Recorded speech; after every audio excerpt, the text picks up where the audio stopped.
and most especially our founder is Ruth Ann Harnish as well, who began in 2002 to see that research was an important foundation of coaching. She started that organization and then came over to us at Harvard in 2009. So we're here today with Amir Faintuch from Intel and Keiko Honda from the WorldBank and Mark Thompson. So there's 800 of you who have joined us, and thank you, welcome. For those of you who are watching this later, welcome to you too. First, I'd like to introduce you to the Institute of Coaching. Please come visit us at the instituteofcoaching.org. Think IOC, like the Olympic Committee. But we'd like to talk about a bit, we're about 2,000 members, and what our mission is to really help not just coaches, but to help people who want to make a positive impact on our planet. And with the complexity of how the world is, a coach approach is really key. If you are a member, thank you. And please remember at the end of today to follow the links so you can get your continuing education credits.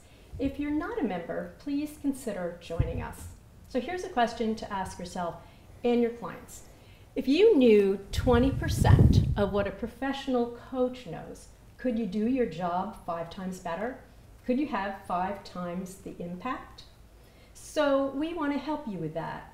Please come visit the website and you'll see things about the coach approach, digital master classes, many, many resources, including the research that we fund. So come join, take a look, and see what would be helpful to you. The other thing we'd like to tell you about is the last Friday and Saturday of September, we have the Institute of Coaching. It's called the Coaching in Leadership and Healthcare.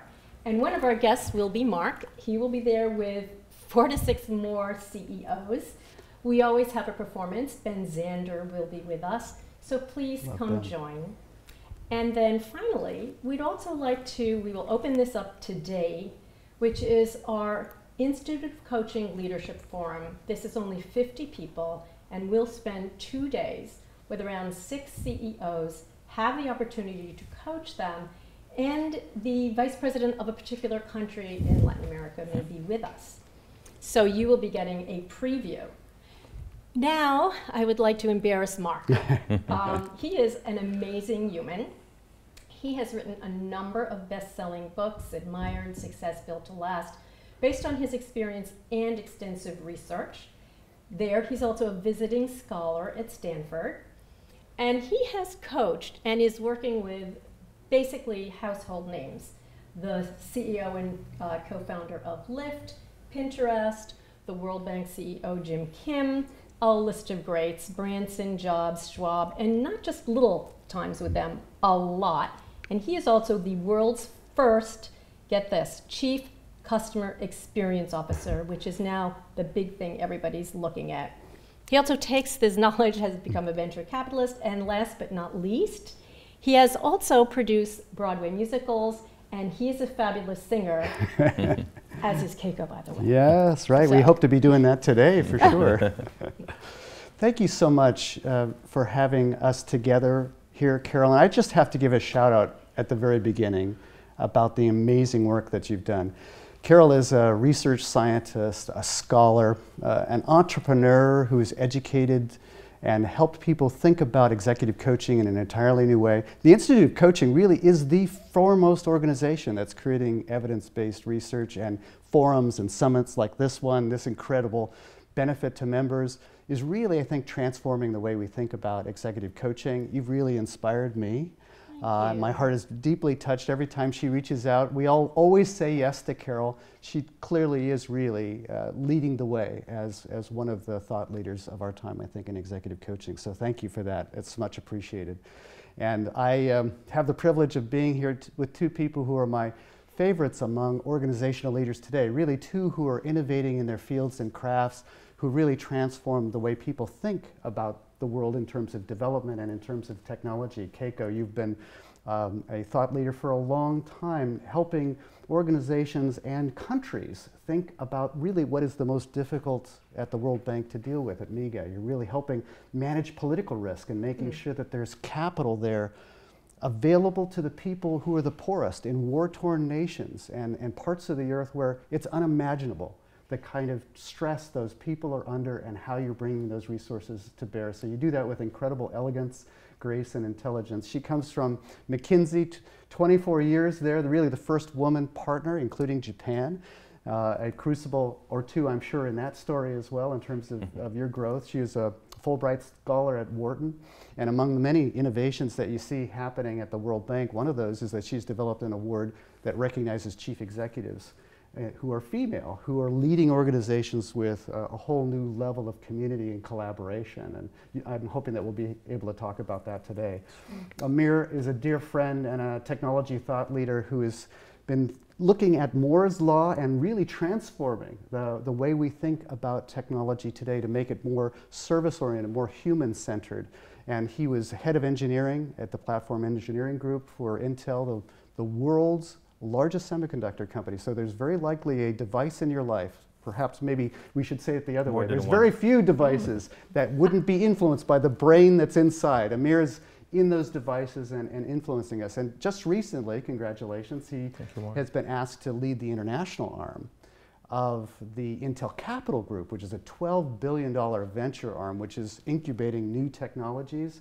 And so you'll be out there growing many, many more families, both of you involved in really developing people, making it possible to bring the resources and energy and development funds to grow new organizations. And as executive coaches, it's amazing to us to think about how you're providing that fertile garden, both of you, and in making a huge difference. And I think Carol and I wanted to really start out, if you could both talk about a little of the context around the organizations that you're leading and your roles in those organizations and kind of what's at play. What are some of the dynamics we're seeing right now?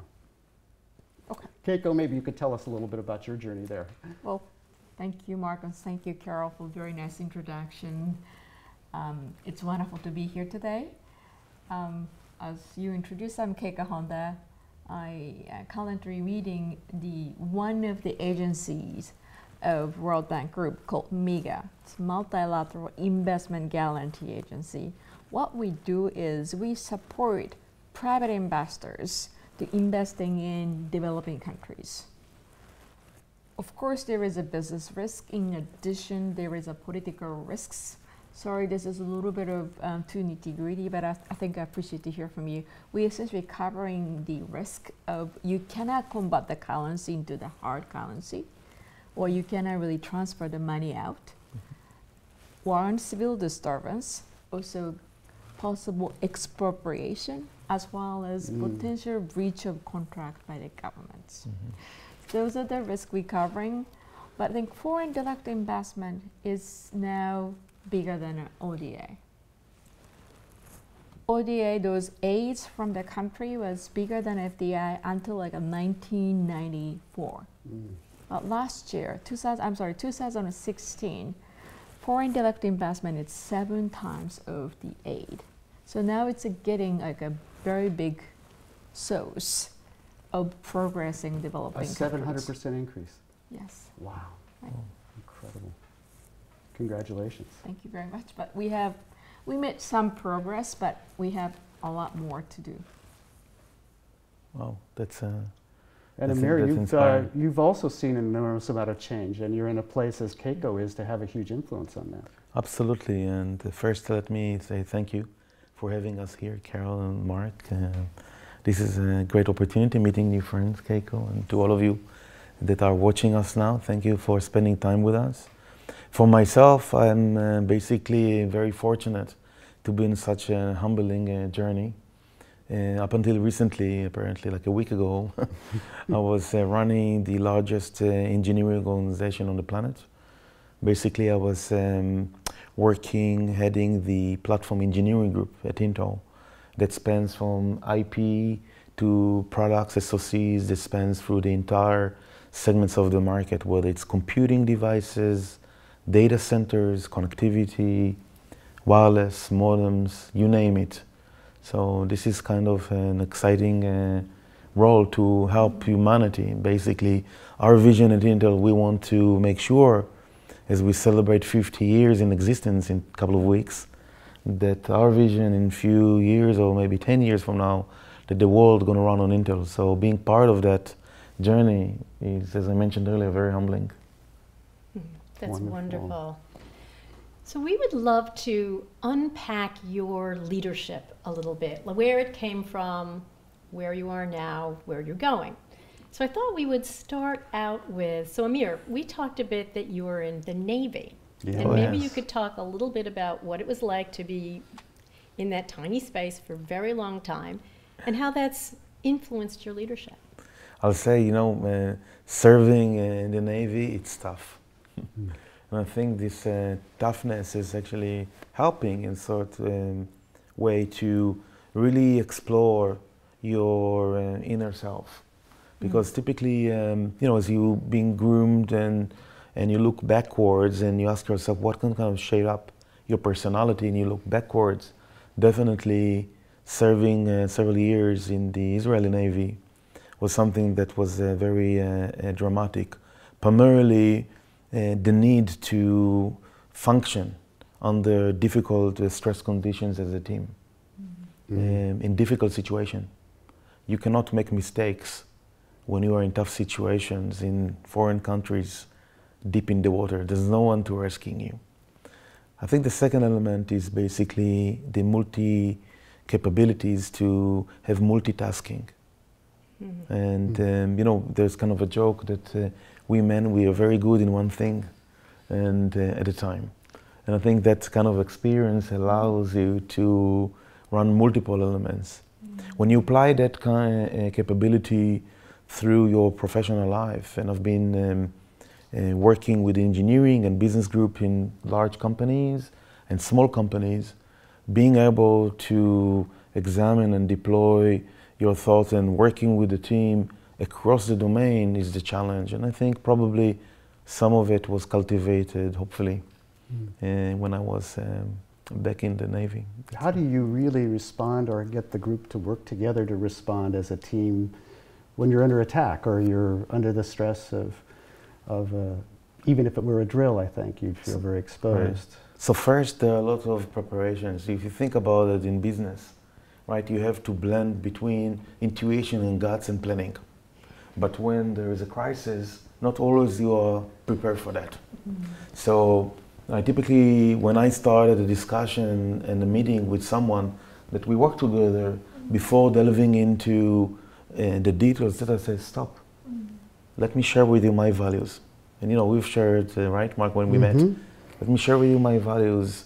What is the algorithm that you can decipher myself? Similarly, in the Army, you look back, what are the key elements that are important for the team? And then with crisis, you have to go back and to think about it. It's kind of jumping automatically. So similarly in business life, obviously, you're not under fire, but is it so dynamic? You are definitely under business fire. And you have to look back and see what are the value sets, how do you apply what you learn, and how do you recover? And every problem is a great opportunity to learn, obviously.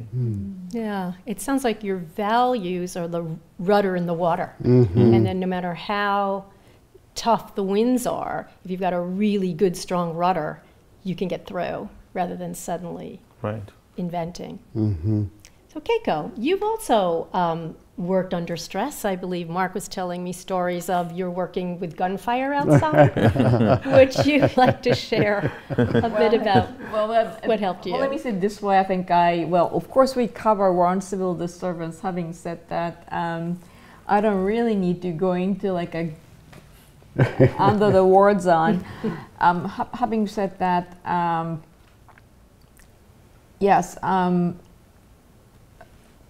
when private investors wants to go to the foreign country, food actually doesn't have any political risk. They don't need us. So we have to go to a little challenging markets for the private investors, that's for sure. The first time I moved from private sector, which in McKinsey I was primary covering the financial institutions and the private equity firms. That essentially means I'll be in like a relatively big financial capital. Then I started to go into a little bit of challenging middle to lower income countries, completely different things. So which is quite a bit of challenge. But because of those challenge, somebody else, like a private investor, needs us. And because of those challenges, essentially means people in those countries are not necessarily living at the same level like we are doing. For us, even like, from we were born, we kind of took it for granted to have a clean water, power, telephones, and everything. But those countries, they don't have any of those. So we really, I think, it's a great opportunity for me to really, really think about, as a human being, what is kind of the bare minimum, like we are entitled to it. So, of course, in some of the countries, my stomach is not that strong, so I have a little bit of terrible nights. But having said that, that's a good opportunity for me to think through, what I really should learn here, and what I can do for the people living in a country. Keiko shared with me earlier about how her daughter admitted that Keiko was her hero as she pursues, as a young person, I will say at Stanford, in her junior year, exploring a level of commitment that millennials often have to a sharing economy. And here Keiko is in a place where she's helping share the resources of the developed world with people who wouldn't have the access to the basic necessities of life. And she'd like to be maybe mom when she grows up. Talk about that. I think I have to work harder than that. That definitely puts life in perspective. It does, yeah. Wow. When you have those kinds of pressures. What would it be like to bring a team around one of these projects where people don't have basic resources? What would be an example of one of those where? Let me actually take one interesting power project in Kenya. This is geothermal power generation. So, which is good. You don't really need to emission additional CO2. That's wonderful. Steam from the earth. Yeah, steam from the ground. You have to kind of use that in an appropriate way to move the turbine to generate the power. That's what it is. But it's not that easy. I think how to control the steam from the underground is very, very difficult, very delicate. So you really need somebody who have a very good expertise and experience to do that. So that's one thing. But at this Kenya, we call Ocarina geothermal power plantations, also made up very good things. One of the challenges in those developing markets is you generate the power and you transmit. And some of the people kind of try to, I don't know what the use of the word, I don't want to use the word of steal. They try to borrow, but they try to kind of have a little bit of piggyback from it. That's essentially, we lose power. In addition, sometimes people lose their life. Wow.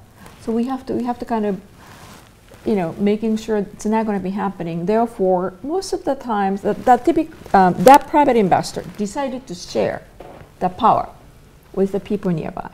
In addition, they also taught how to use the power. So therefore, people nearby can generate the income. The business they introduced was raising loaves. So you probably heard about Kenyan loaves and some of the supermarkets selling in the United States. That was started there. Using the power to make a greenhouse, to grow the loaves, and then they started to selling to Europe. The flowers internationally. Now, if you go, I really appreciate if you have a chance to go to Kenya, please visit this power plant. But if you approach the power plant, you see like rose garden. Nice. Bursting into floral arrangements and providing that joy to the rest of the world. How do you get those people these groups to work together towards that end, right? How do we recruit them, or your team to? Well, I think it's Oh, you mean like my team or Yes. those project teams? Yes, yes, Your team. both. Yeah, your turn first. My team, well, since I didn't really recruit most of them, I actually started to working with the people in MIGA because I only joined MIGA about 5 years ago. MIGA's business, probably you can imagine, we really dealing with special area and also we dealing with the tail end of the risk. So MIGA people are expert. So what I really needed to think about is how we can motivate them. WorldBank, we really appreciate diversity and inclusion. So my management team, 50%, almost 50% are women, about 2/3 are from developing countries. Many of us have a different passports. So really kind of need to think through how to manage those diverse group. So one of the things we are doing is international potluck. Not only just making their our own family home country food, but we use this opportunity to raise the funds to donate to the people and not necessarily living in a comfortable situation in Washington, D.C. To share those noble objectives and then share the culture through exchanging the food of the home country, we're kind of getting a bit more close to each other and confirm, we as a team sharing the professional aspirations to serve developing countries and people living there. That kind of things that we are doing more and more. One challenge that I just hear in your voice as you're talking, for many of us coaches, we work with leaders who have a hard time not being the subject matter expert. And so they hit the ceiling. Right. And maybe you could talk about how you're able to lead all these people with PhDs who are super specialists and how you've been able to overcome that challenge. First of all, to be fair, I have working experience in insurance industry. Yeah. So I know how to assess the risk and how to price the risk. But because of that, I really can appreciate expertise of each MIGA's staff has in specific country, like a Niger, Mali, Democratic Republic Congo, or Myanmar. Those are the countries I think most of you listening now may not necessarily have first-hand experience, but my team, MIGA team has. So I appreciate that. At the same time, my team have a capability to assessing and quantifying some of the risk and reflecting and also supporting private investors how to deal with some of the potential issue typically arising from the situations. That makes sense. When you have a diversity of experts, and as Carol's saying, none of us as leaders now and CEOs or chief executives or C-suite is in a position to have as much expertise as the people that we recruit to those teams. It happens in technology all the time. In fact, you usually have a special set of distinguished science categories to be able to engage people who are scientific who may not have the management skills. How do you get your teams to work creatively towards an outcome? So I will continue the line of thought and talk about diversity and inclusion the way I look at it and how to apply, because this is typically an interesting element is how do you motivate, how do you move a force? I managed 25,000 people. This is a budget of probably few of the small countries' GDPs altogether of billions of dollars. So the way I like to seek diversity and inclusion is diversity is to getting into the right mix. And inclusion is to get the mix to work. So that is very, very powerful if people really believe in it and they see the results. Because basically when we work on problems, we do not work on small problems. We work on big problems. And for big problems, you need big innovations and huge effort. And one doesn't have all the answers. So by design, we are forced to embrace different cultures, different lines of thoughts, etc. And in general, I think the whole notion of diversity and inclusion is relatively new, I would say, in the US and now propagating in the rest of the world. I think the key is, first of all, to be truly, genuinely a believer of that. Okay? Because basically many organizations are driving diversity by the numbers. Because they need, because in the United States you're being monitored, etc. You need to care for that. You need to make sure that as a leader, the message from the top is important. You know, for me it's easy. I have 3 daughters, 1 wife, so it's ratio 1-4. I'm the 1, the other 4. So I'm fully diversified at home. I'm the minority. And I want to create a better future for my kids. So I personally resonate with that. And when people see that, and when you advocate, promote, delivers consecutively and constantly, so people see repetition, then you can make a change. And then people rally around you.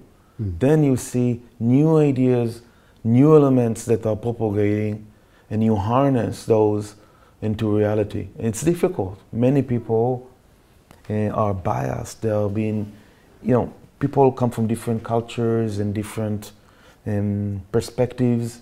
So there are a lot of things that people have grew up on, and they think differently, and it's so hard to change people's mindset, right? So I think it's an ongoing process, but I'm encouraged to see many companies, ourselves included, really taking a leadership stand on that.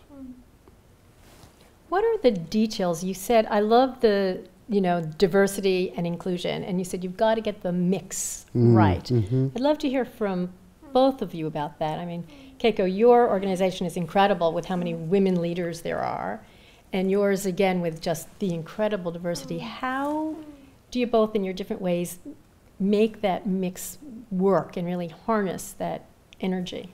Right. Well, you know, I agree with Amir. Diversity itself is also important, but it's not enough. Right. I think between diversity and inclusion is more important. Great. But I think inclusion is not, well, of course, it's not so easy. I think diversity is, in a sense, easier than inclusion. We can, you know, mix different people and try to kind of encourage them to create something innovative, something different. But inclusion, we have to kind of listen to everybody. But by the end of the day, we have a mission, we have business to carry on. Therefore, we cannot really listen to everybody's opinion, then we cannot really make the business decision. So we have to listen, we have to include. At the same time, we have to kind of jointly come up to the best decision at that time. Then we have to stick to it. That's kind of my definition of inclusion. But when it comes to inclusion, I'm still learning, and I really like to learn.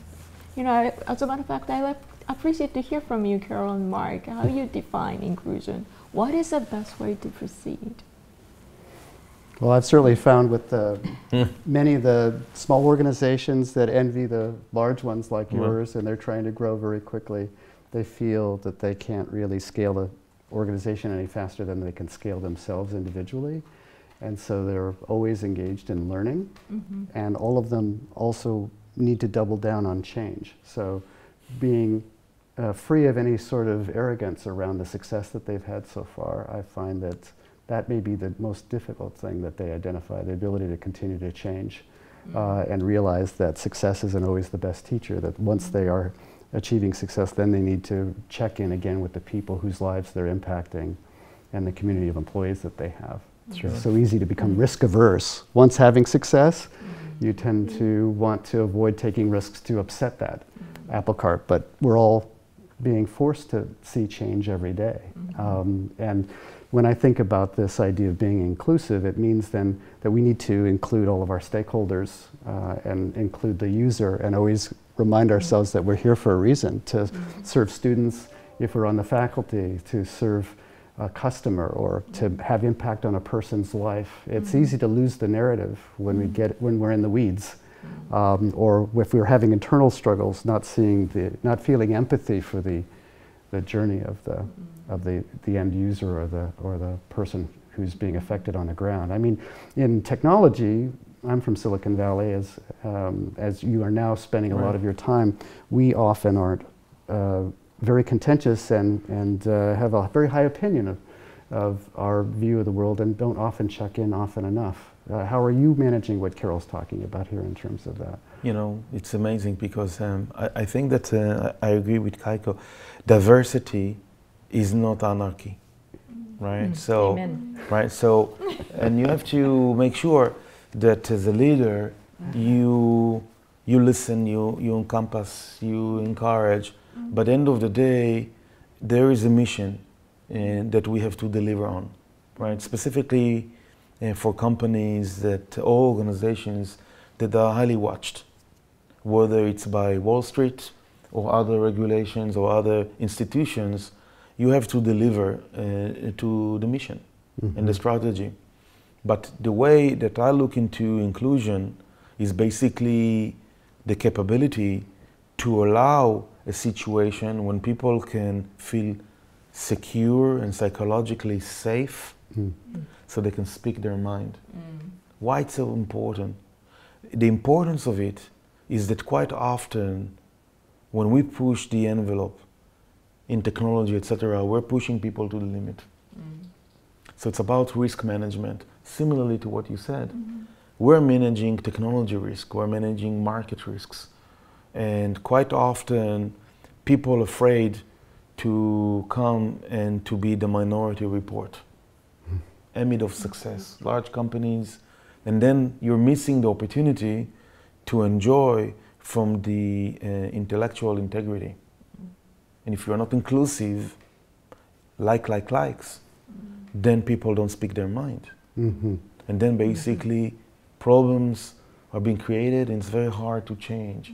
You know, I look at myself as a manager, and basically my goal in life is not to fix problems.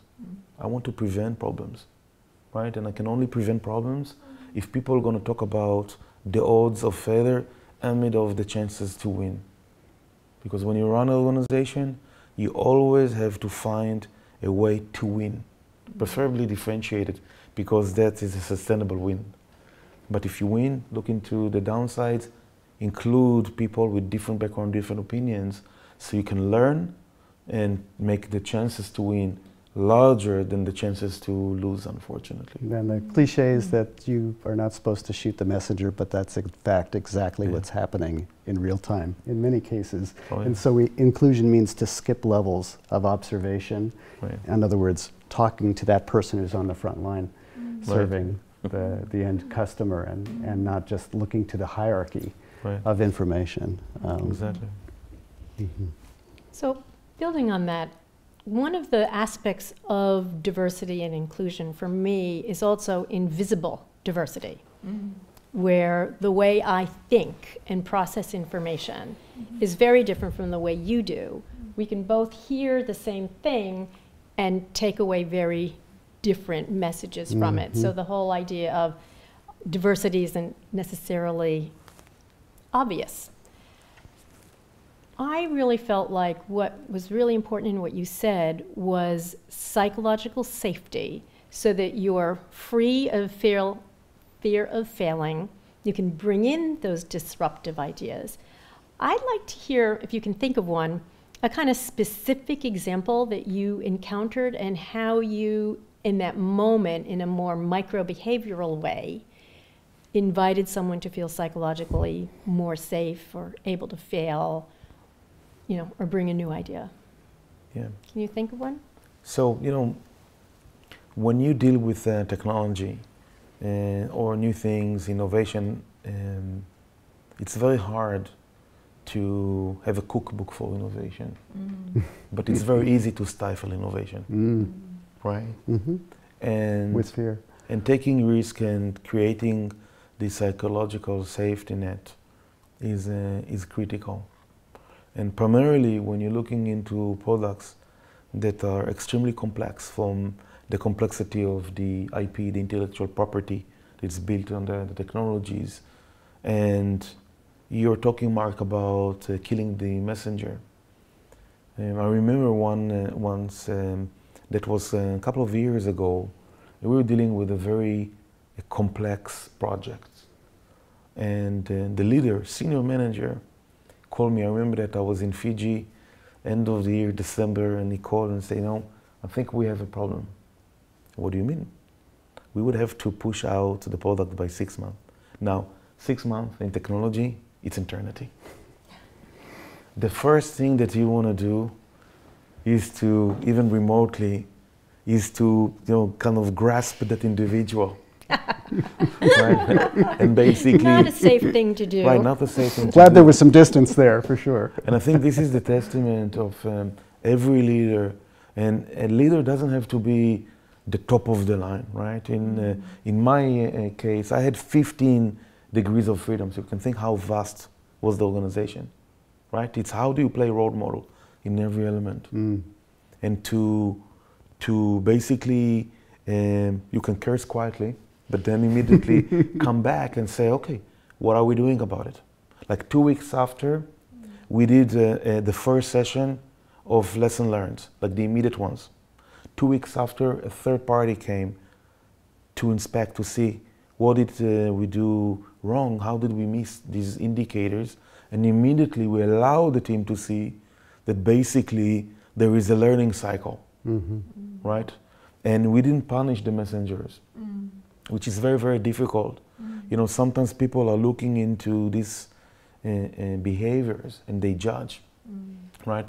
In microequities, people are really examine the body language, the tone, how you deal with some stuff, not just by the formality, but are you really calm or you really calm and upset? What is your body language and how do you invite this learning session? And this is really critical because people will be afraid to share the issues. And I think in that specific leader, getting into a hole is one thing, but basically how to get out of the hole is a second. And I think that what I try to do is to be fair and to judge it accordingly and share these experiences within the peers, within the overall people that are basically working on that. I must tell you, this example taught me myself a lot of learnings also for my own elements. How could I have improved the situation? Did I miss anything? Were there leading indicators that I ignored, right? Because you want to be aggressive and to push the envelope.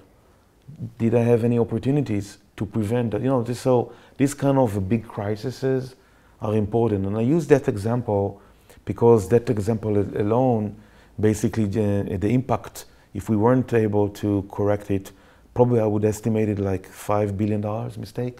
So that's a big mistake, right? So how to become calm and to understand that there's a mission, how to overcome. So this is something to share here.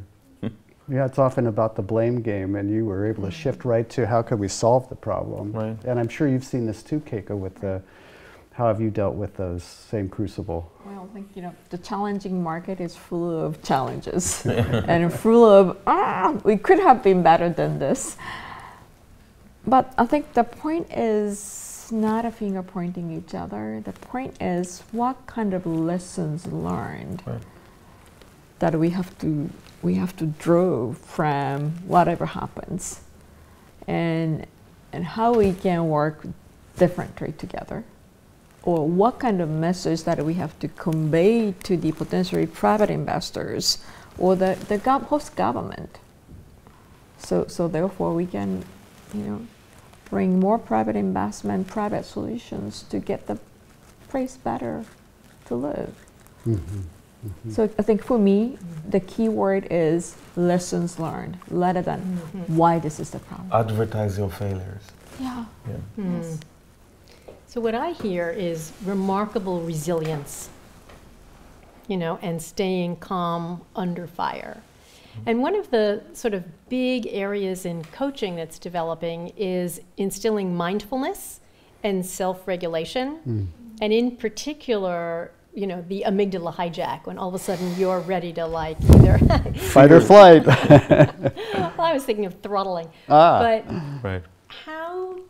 what practices do either of you have, or how is it that you have learned to manage yourself under, quite frankly, the kind of pressure that crushes people who haven't really learned to develop it?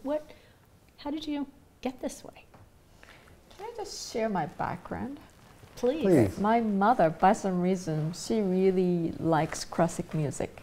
So when I was 3 years old, she decided to provide me a classic music education. So I started to play piano. Piano didn't really fly, so therefore switched to the singing. Then at the age of 17, I was preparing for college, go to like a music college. Then I realized I am not that good. So that was the first experience. Essentially, you know, like 15 years of my time, my mother's time, and also some investment from my parents. I realized I am not that good. Then, although my parents were a little upset, I decided not to go to music college, went to regular college. And with all that pressure and inertia. Yes, push. yes, and love too, by the way. Pressure love. Yeah, it's a little tough love. But I think one lesson I learned is I knew I am not that good. It's, you know, even like a 15 years old, 14 years old, I feel like, why I didn't say that? Why I didn't really tell to my parents? Well, you love them? Yes, but I could have told them, since I have a better understanding of who I am. And also I can compare myself with my peer students too. So, you know, one way to look at it is a failure, I think, but another way to look at it is, I found at age of 17, 18, I didn't find it until like a 50-something. So, maybe you're better. One of our regular speakers, I'm so excited about what you're saying. One of our regular speakers is Bob Keegan, and he talks about levels of adult development. And I just really hear so vividly in what you're saying is one of the best examples of moving from socialized self, what am I supposed to do, to self-authored of, you know, this is what my, you know, my own vision is, to quite frankly, self-transformative, as you all are then saying, okay, this is what I really think, and I need to actually pull back and pull in what everybody else thinks. And this leadership journey that you're describing is just wonderful. And how do you know when you're there? Because it feels visceral. I can hear your energy raise, and as you decided to have this self-realization. Took a while. Felt great. It took a while to come to this point. I'm like, I can hear the relief coming out of your mouth when you took the decision. Yes. And the self-regulation you have to practice the piano hours and hours and hours every day. The discipline. well, self and also parents' regulation. Yes. Right. What about you? What practices do you have, or what do you attribute being able to be calm under fire? You know, it's really a process. It's a life process, because I remember myself when I was younger, and I was very focused. You know, you can say ambitious a little bit, or basically get the job done, making sure that the task that I was carrying will be fruitful.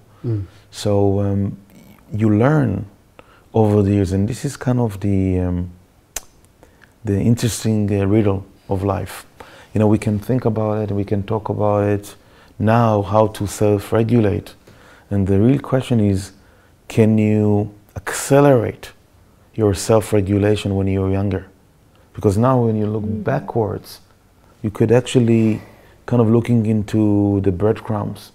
I know I was more aggressive when I started my career. I remember once basically, and I was born in Israel, once, many years ago, 20 years ago, an individual CTO in Nokia was asked, so what do you think about Amir? He said, this guy is so intense, no wonder why there's war in the Middle East, right? So that's not kind of a compliment. And I think that is basically self-observation and etc. And kind of, okay, you know, and you cherish this comment, right?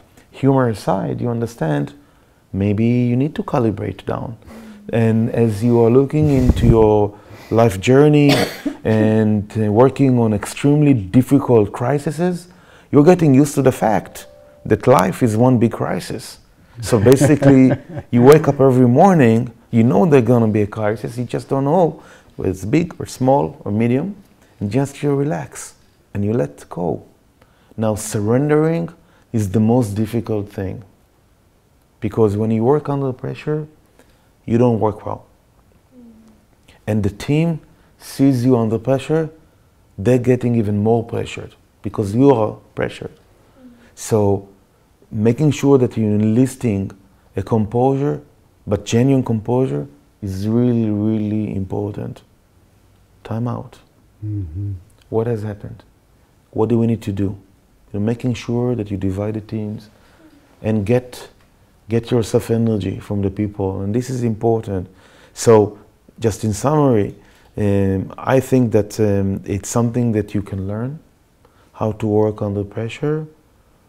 The faster you learn it, the better. And I don't mean people to be indifferent. It's okay, it's karma. We let it roll. No, be calm, immediately try to understand what's going on, put the bandage, and then focus on the real healing. I'm so impressed with both Keiko and Amir, how they self-regulate in terms of how they manage in a crisis. And part of their regulation is always checking in with other credible people that are in their life. Even occasionally a coach or two might be a part of the... How do you think about coaching the people on your teams to develop some of these skills? You as leaders now are more coached than ever. You know, so I personally, I love people. Hard to tell, I'm more extrovert than introvert. So I like to be in front of people. I like to work with people. I get energy from people. That cultivates me. So without even knowing it, you are becoming a mentor, right? And mentor is basically engaging in a dialogue. Many people have the answers. The real question is how to listen, how to really listen. Helping them be self-aware. Absolutely. Yeah. So I think coaching and working with people, it has to be like a built-in trait as a manager. As a leader, you know, you're a CEO of a large organization, and myself, I was CEO twice and executive, and I'm part of the Intel Executive Committee. You need to be a mentor. If you really want to have a learning organization, you need to devote yourself for the learning. So I always encourage my leaders to get a third-party help. It's not a shame. Sometimes people think, okay, you want me to take a coach. What's wrong with me? Are you not happy? No. See that as a gift. Somebody, hopefully a good coach, will give you help and self-reflections, sounding boards. And if it doesn't work out, it doesn't work out. But this is a gift you should cherish to make yourself better, because, you know, you need help. I need help. I know I need to grow. Life is always giving you opportunity to grow. So coach, you know, my wife probably is my best coach, no offense, Mark. Well, thank you. and you know, talking to someone, taking the load out of your chest is critically important. Mm-hmm. So Mark, what did you think your greatest challenge was coaching Amir? Be honest. Well, you know, the pace at which he moves is remarkable, breathtaking. So I could see that there's a reason that when we were doing the 360s and the people around you, keeping up with unicorns like Keiko and Amir ends up being a great challenge for their teams. You know, the speed, the velocity at which you process information, the quantity of that information, not just volatility or volume, all of these measures end up being quite a a challenge usually for even the brightest people. And there's nobody who has more context than the leader of the organization. You're looking at all the players and all of the ecosystem, and many of your subject matter experts are focused on aspects of this. So I think one of the things that's so rewarding as a coach is to be working with brilliant people and realize that sometimes it's about unpacking what you know and being able to understand and empathize with the journey of each of your subject matter experts and thinking about the communication that goes on or is necessary to be unpacked in those relationships. And realizing that all of us now, as leaders of organizations, will never know as much as our subject matter experts. So for me as a coach, I always feel the first thing I'm looking for is what I love about that person. Oh yeah, right. Because Absolutely. often, you know, we'll be invited into situations and they'll talk about the SWOT analysis, the strengths, weaknesses, opportunities, and targeted challenges for the future. And really, it's more about finding out where we can grow and where we can learn. And then being very successful at coaching, I think it means that you often select great, successful people who love to learn. What's your feeling about that? I mean, you've now been working with so many different types of individuals as a coach. What would you say is the biggest challenge that you've experienced with the people that you're serving? Well, I think actually our conversation speaks to it. Yes. So usually, I'm usually referred CEOs who are troublemakers or bossy or lose their tempers. Every now and then I get a sweetheart, but that's the exception. And I find the first thing is learning to see what there is about that person that's wonderful. Really, I mean, the trust and just crossing over the bridge to where they are, seeing the world the way they do. And then speaking to something you talked about, that their job is to create psychological safety for their people. Right. And anything that gets in the way, we have to focus on. And how to help them do that. Because I think the end product of a good leader is actually something I'm experiencing with you today. Tell me if you, like, when you talk, and it'd be interesting to hear from people, when you talk, I get calmer. And that's amazing. You know, here we are in front of 800 people plus, and you're talking, and I feel myself getting calm. And what I believe is the core of great coaching and great leadership isn't what you say. It isn't even just what you do. It's what you emanate. It's the energy that you emanate. And I think you get the energy you need by an attitude of learning, an attitude of humility, no matter how fabulous you are. You know, you're just lucky to be where you are as well as talented. And that commitment to personal growth. I think if you're not, as a coach or as a leader, really committed to personal growth, you ignore that at your peril. Right, I agree. And that's as far as Gump would say, that's what I have to say about that. No, it's really important, and I feel that, in a sense, if I may say it, a missionary or cause-driven zeal that seems to anchor. You care about the people and the problems you're solving.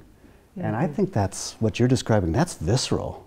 You can feel that when you meet a person who actually gives a damn about what they do. And Keiko, you see people every day. As you said, you could lay there in the hotel with your stomach turning and realizing that if not me, who will be served? Right. And it matters so much to you that I think people know that you're sincere. They need to know that you care, because typically you're not here to comfort your leaders. You need, I want to remind us all, at the end of the day, we need to drive results. Right? That's what we do. Right. We need to produce results to make sure that we have the right strategy, the right team, the right deliverables.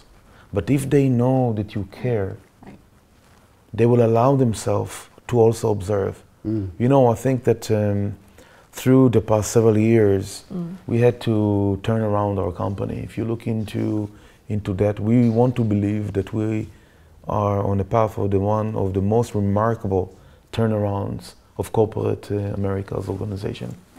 Right? We almost, we more than doubled our market cap, and you talk about hundreds of billions of dollars Wow. and delivering excellent results. And we do it with the people, changing the mindset of the people, and basically turning the company into our longer term trajectory. And in order to do that, you're dealing with tough situation. I had to grow people from within. I had to let go the go-go's, the go-go's to embrace, the no-go's to take out, and even the ones that I had to, unfortunately, to separate. Many of them are still keeping in good connections, right? Because they may be great leaders, but probably in the wrong job, or it didn't work out, or they refuse to let go, right? This is such a key point. I just have to brag about Amir when we were working together, because he doesn't fundamentally believe in A and B players. He believes in A and B alignment. Getting the right people who could be really contributing full out and having high impact. And that's why he still has a relationship with the people who may have moved out of the organization, because they traded up even from your organization to do what they could be great at. And then he'd find the A players in A alignment within the organization.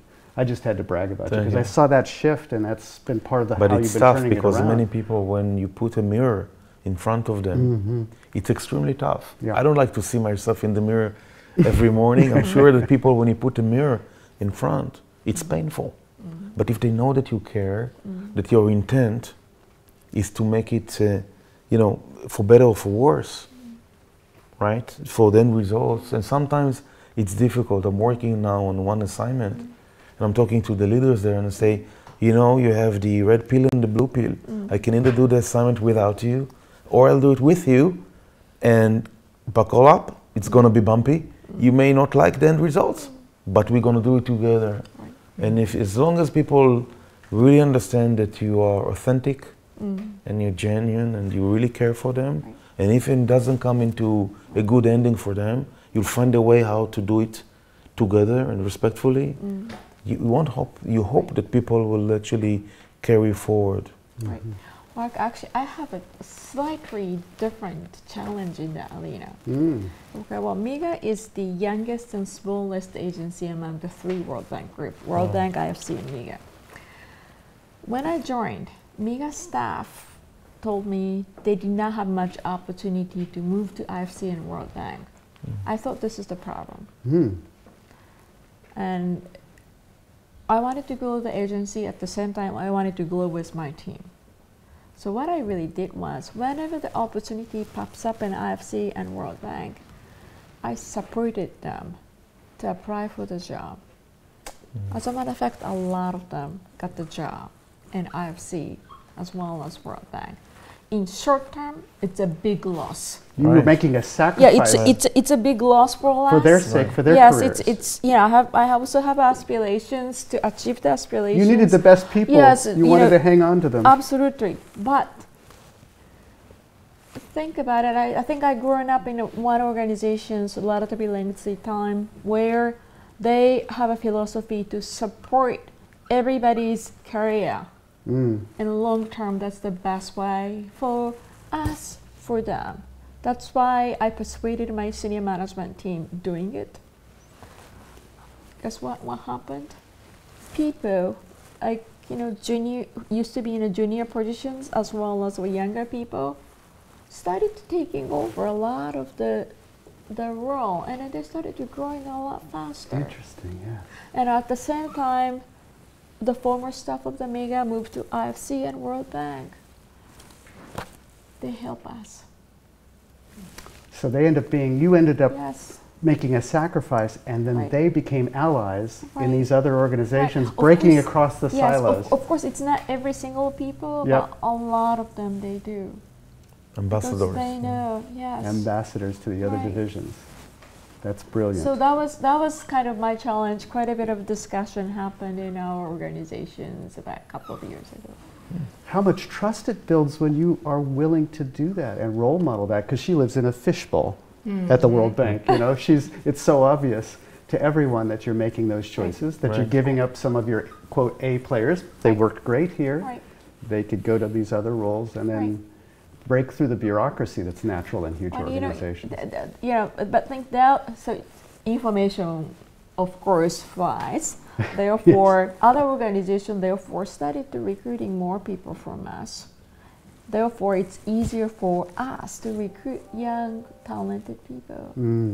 Then we have more opportunities for if somebody decided to stay with us. Yes, made room for those people to Absolutely. grow at a speedier rate. Right. And then those people would trust you because you were willing to make sacrifices. But this actually, you know, obviously I was hoping going like that way. However, I wasn't really sure how things rise. Some of the senior management have a slightly different idea. We have to keep the strong members. We cannot really afford to let them go, which I can understand that, why they were saying it. Sure. So that was a big challenge for us. Took a great deal of courage. Right. And it's very Risk. complex, yeah. It's complex because basically, from one hand, your job is to create enough challenge for them that they would like to stay, right? And specifically when you groom people, and I always tell people, this is not a jail, right? You want to go, go. It's okay, I'll help you. And you know, they always come back. Some of them, as you mentioned. Right. And you're getting calls in from and some messages in from our folks who are watching the webinar right now. So one question which seems so perfect for you all is how do you work with your team when there's cultural differences in there that really can affect how well your organization can run? So I'd be interested in that, and maybe the big picture view, but also the little picture view. Like you're with your own team and there's massive cultural differences. How do you work with that? So if I'm looking into my own team, my previous team, I had an Indian, Irish, Hispanic, Israeli, American, and a couple of Chinese. And so obviously this is a fully right cultural spectrum in men and women, etc. I think what was important is first of all to establish a code of discussion, code of conduct for discussion. First and foremost, as you communicate. The first thing that I did was to make sure when we run our staff meetings, we are either in person or on video. So you could see each other, it's visceral. I want to make sure, Mark, that we're fully aligned. Right. Right? That if because the body language and people, I want people to be engaged. Right? So first and foremost, to make sure that we do that. Also to set very clear goals. I think that ambiguity in project-oriented life, you need to make sure that there are some common goals that are measurable and you track. Otherwise, it's fluff. So it's not only we want to conquer that business or we want to deliver that specific solution. Define a product, define the KPI, what success means. Amir always talks about it being making sure that everybody opts in to that narrative. Absolutely. Yeah. And allow opportunities for people to share their opinions. Not everyone is comfortable sharing immediately or at all. So you need to make room to invite. Sometimes there are people, they suck all the air in the room. I'm sure you're familiar with that, right? You have to call on them. Hey, buddy, it's okay. Let others speak. So my method just to share is humor. Okay, you're not a professional clown, but you make some humor. You laugh on yourself. You loosen up. You allow people to understand. Life is so serious that if you take yourself so seriously, you're going to die along the way. So we'd better do something and have some fun. How do you find yours? I'm actually doing three things. One is that we just talked about this, support, carry each other. And another one is building a sense of community. Oh, interesting, So we're doing official town hall. In addition, we have social hour to go out for drinks. Since a lot of people we recruited from various different parts of the world, they're not necessarily grown up in the U.S. But happen to be living in Washington D.C. They don't have family, so get together 4th of July, watch the fireworks, and talks about what really means for 4th of July for foreigners. And the last one, what I'm really doing, I don't know if this is the right things or not, but I'm probably the only one among the senior management team in WorldBank Group to disclose my objective of the year. So what you've put your career on the line for every year. Just transparent. Transparency is key. So that's how you'll be evaluated. Yes, entire agency know my objectives. And so that you can recruit them to that task. In fact, that ends up being a follow-up question that we received from the webinar community about discipline. So that would reveal that you're planning to make that objective. Could you talk a little about the role of discipline in your personal journey? You obviously sat at the keyboard, as you said, for hours on end when you were playing the piano. Sounds like when you make a decision, you're all in. Not everybody always feels that way.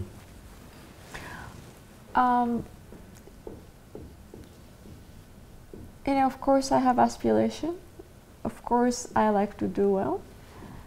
But at the same time, I have to be transparent.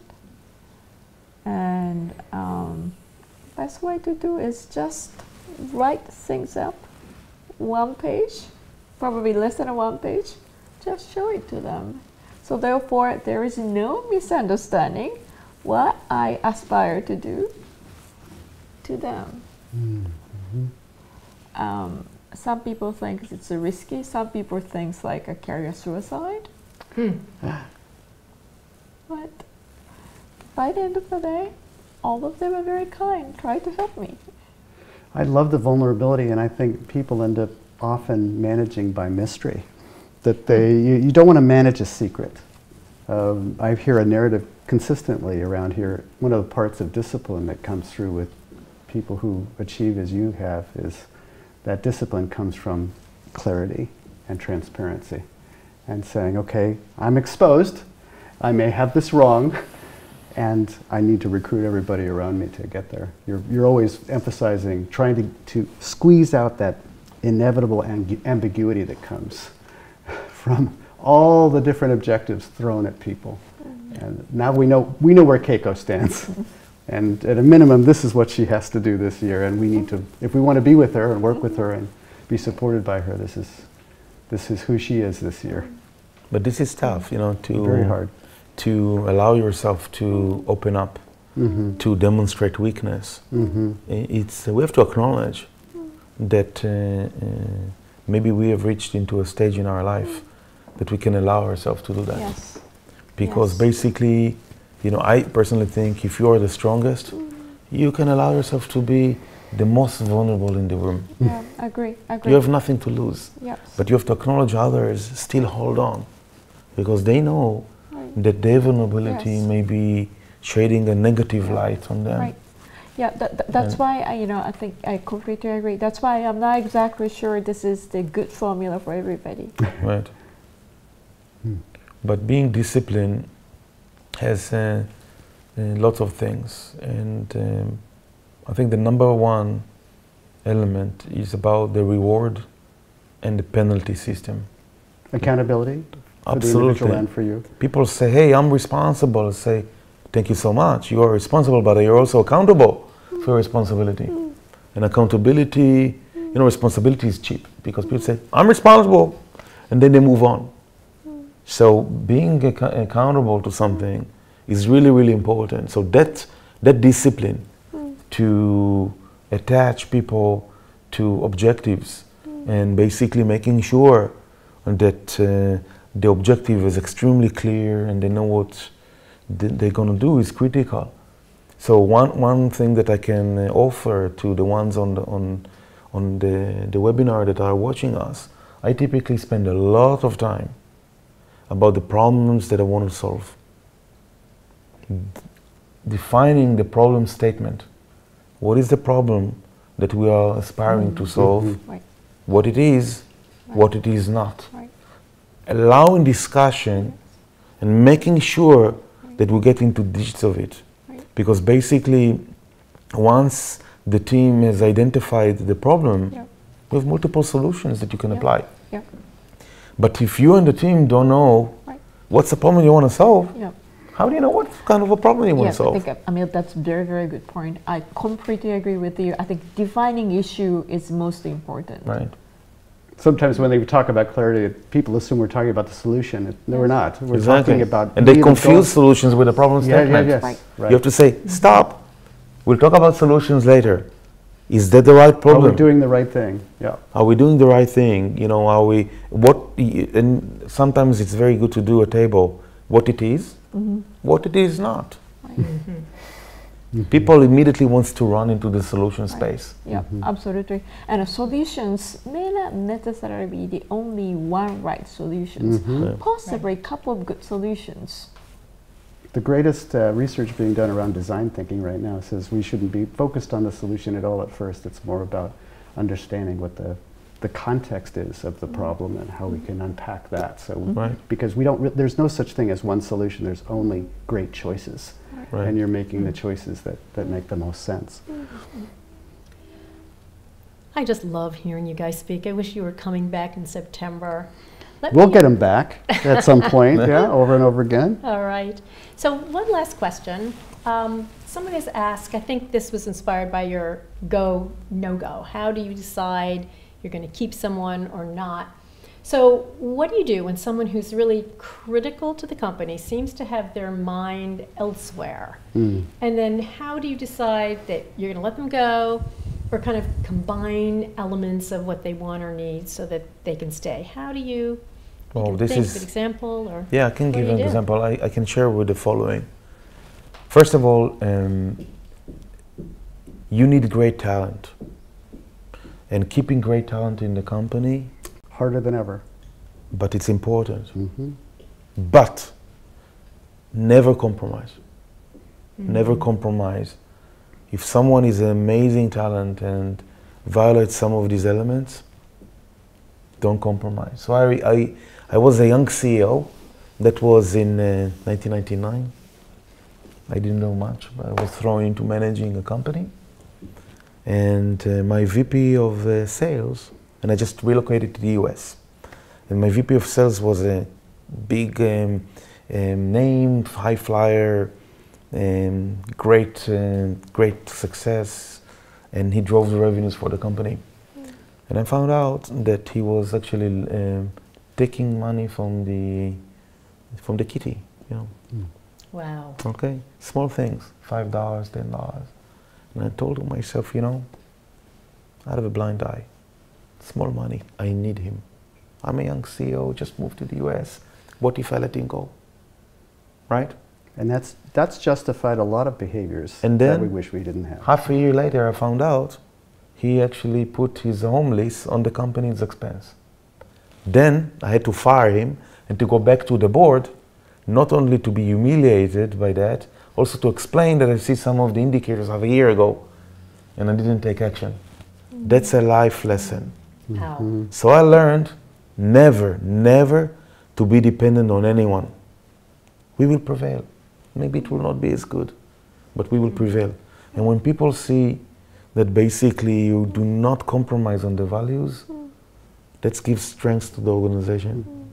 So how do you evaluate people, right? It's basically, you got to give people a chance, but you have to set a very very transparent dialogue, objectives, etc., and to give feedback all the time. Constant feedback. Don't wait to the end of the task. Allow people to observe themselves and making sure that you engage in the dialogue. And if you're unable to make a turn, try to find a better place for the person. And if not, let go. Separate. I know it sounds tough, and I don't like to let people go. You know, behind every person there's a family, aspiration, etc. But you got to get moving. And you know, as a coach, you need to make sure that you help your partner, your client, to make sure that he or she understands what is on stake and their role as a leader. You know, management is not for anyone. Okay? That's okay. It's okay. Yeah. Sometimes you can be individual contributor. That's okay. If you don't have the stamina, and if your amygdala works too much, that's okay. So, you know, management is tough, is responsibility for making sure that you care for others. Again, for the goal of the company. Are these inspiring folks?